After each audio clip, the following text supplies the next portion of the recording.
The morning the press release hit, my husband's girlfriend found out she'd never actually gotten the job. She was standing next to him in a glass conference room with my name glowing on the screen behind them. And I didn't say a word. I just smiled.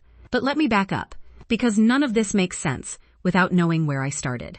If you've ever been a woman who shrank herself so your marriage could look successful on the outside, this one is for you. If you've ever built something quietly, patiently, brick by brick, only to have a man hand it to someone prettier and call it strategy, pull up a chair, babe. You're going to understand this in your bones. My name is Tessa Morrison.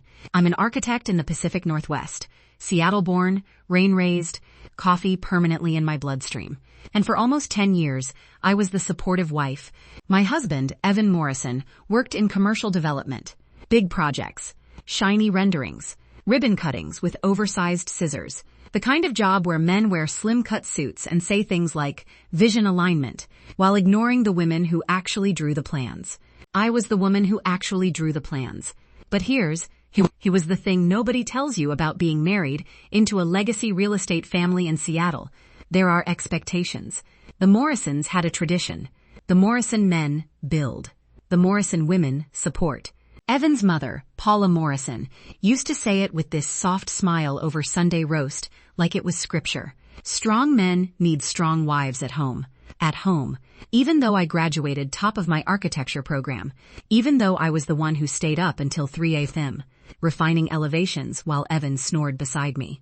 The deal, unspoken but very clear, was that my talent would feed his empire. And for years, I let it. When we first married, I joined Morrison Development temporarily. That's what Evan said. Just until we get momentum. Found momentum turned into 7 years. 7 years of drafting full residential complexes that launched under his name. 7 years of sitting quietly at board meetings while men complimented Evan's design instincts. 7 years of being introduced as my wife. She helps with some of the creative stuff. You ever swallow something so many times it just becomes part of your throat? That was me. And in the middle of all that, there was Lily, my younger sister's daughter, Lily Bennett. Big brown eyes, messy ponytail, always sketching houses in the margins of her math homework. The first time she showed me one of her drawings, she was 10. We were at Thanksgiving. Rain tapping against the windows, the smell of sage stuffing in the air. She tugged on my sleeve and whispered, "Aunt Tessa, do you think girls can design skyscrapers?" I knelt down so we were eye level. Girls design anything they want. And she grinned like I'd handed her the moon. That was the first time. The second time was harder.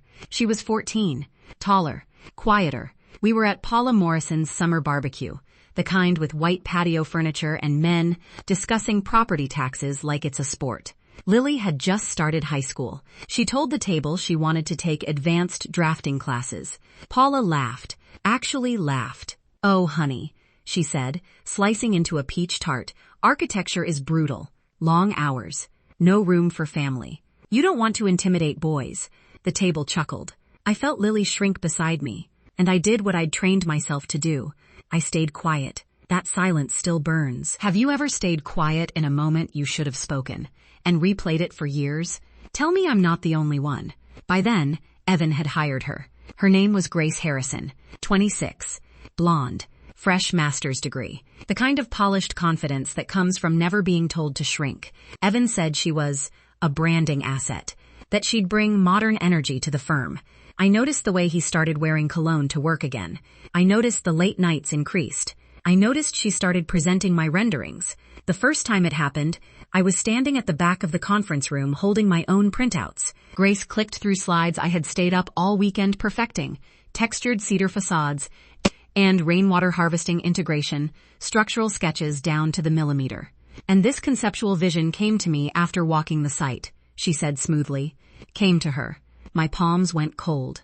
Evan didn't correct her. After the meeting, I pulled him aside in the hallway that always smelled faintly like lemon cleaner and ego. She presented my work. He sighed like I'd asked for too much salt. "Tess, it's optics. Clients respond better to her. Optics." I went home that night and stood in our kitchen staring at the backsplash tile I had chosen, the open shelving I had installed myself. I built this life, and suddenly I felt like a guest in it. It escalated fast after that. There was a massive eco-residential project opening up in Bellevue, city-backed, press-heavy, career-defining. I had been nurturing the proposal for 18 months, meeting with environmental consultants, drafting preliminary site studies, quietly assembling everything. It was mine. One afternoon, I walked into Evan's office. Glass walls, gray carpet, city skyline behind him, and saw Grace sitting across from his desk. My proposal folder was open in front of her. "We were just talking about you," Evan said too quickly. Grace smiled. "I'm so excited to lead this one." "Lead?" I felt the air leave my body. "What do you mean, lead?" Evan stood, hands in pockets. Casual, controlled. "We decided it would be better positioning if Grace spearheaded it publicly. You'll still contribute to my own project." I laughed. Actually laughed. Because sometimes your body doesn't know what else to do. "You gave my job opportunity to your girlfriend?" Silence. He didn't deny the girlfriend part. "It's strategic," he said finally. "Don't make this emotional. Don't make this emotional. Women watching this, have you ever been told you're emotional? When someone just stole from you? Drop a comment if that word has ever been weaponized against you." I went home and packed a small suitcase that night. Not dramatically, not slamming doors. I folded my clothes carefully. Evan watched from the doorway. "You're overreacting." "No," I said quietly. "I'm recalibrating." I moved into a tiny apartment in Fremont. Exposed brick. Radiator that clanged like it was angry at the world. The air smelled like coffee grounds and rain. For the first time in years, I drafted under my own name. The invisible years had given me something powerful. Mastery. I knew zoning loopholes. I knew sustainability grants. I knew which council members cared about green infrastructure and which just wanted headlines. So I started my own firm. Morrison had taught me one thing. Structure matters. I registered Morrison Studio under my maiden name before they could fight it. Tessa Bennett Morrison. Legally airtight. Financial move number 1. Then, I secured independent investors. Quietly. Strategically. Many of whom had admired Evan's past projects. When they learned who actually designed them, their expressions shifted. One investor, a sharp woman named Claire Jensen, leaned back in her chair and said, "So you're the architect?" "Yes." "Then I'd rather back you." That was year 1. Year 2, we landed mid-sized municipal projects. Year 3, the city reopened, bidding for the Bellevue eco-development. And guess who was no longer leading it? Grace had left Morrison Development 6 months after I did. Turns out, branding assets lose shine quickly. Evan submitted a proposal. So did I. The night before final presentations, Lily called me. She was 17 now. Voice softer. Hesitant. "Aunt Tessa, Grandma Paula says I should consider marketing instead. That architecture isn't balanced for women." I closed my laptop slowly. "Do you believe that?" "I don't know," she whispered. "You left." That hit harder than anything Evan had done. "You think I left because I couldn't handle it?" There was a pause. Rain tapping against my apartment windows again. Same sound, different life. I thought maybe it was too hard. Oh, sweetheart. That was the 3rd time. And it was the moment everything crystallized. I wasn't just bidding on a project anymore. I was rewriting what Lily believed was possible. The presentation day arrived gray and electric. City Hall's conference room was all polished wood and filtered light. Evan stood across the room in a navy suit. He looked older, tighter around the eyes. We didn't speak. When it was my turn, I didn't oversell. I walked them through sustainable stormwater integration, community green spaces, cost breakdowns, my voice steady, my hands calm. I knew this material like it lived in my bloodstream. When Evan presented, he referenced our previous Morrison successes. Several council members glanced at me. A week later, I got the call. We won. Not because of revenge, because of excellence. But the real moment, the one I opened with, happened 3 months later. The official press release. The city insisted on a joint media announcement, since Morrison Development had initially proposed the site years ago. So there we were.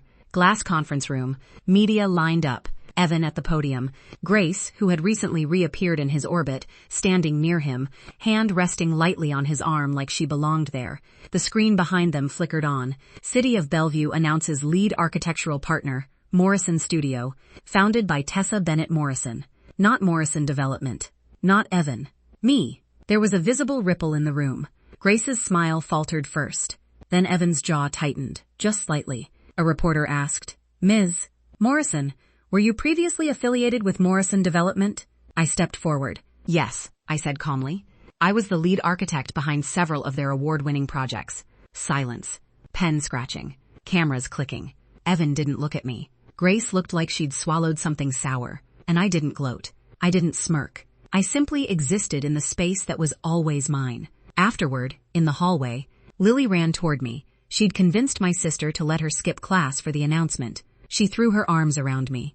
I'm applying to architecture programs, she said, breathless. I don't care what Grandma says. I held her so tight. That was the real victory. Not the press. Not Evan's expression. But this 17-year-old girl, realizing she didn't have to shrink. Later that evening, I went back to my Fremont apartment. The radiator still clanging, the air still smelling like rain. On my drafting table sat the very first sketch Lily ever gave me, the crumpled little house with uneven windows. I had framed it the day I left Evan. That drawing is still there, because this was never about stealing a job back. It was about reclaiming my name. So if you watching this and you feel invisible in your own life, if someone has minimized your talent, handed your work to someone else, called it strategy, don't scream, don't beg, build, quietly, legally, structurally. And when the press release hits, let it speak for you. If this story felt a little too familiar, subscribe to Her Untold Revenge, and share this with the woman in your life who needs the reminder. You don't have to fight loud to win big. Sometimes the most powerful revenge is simply signing your own name.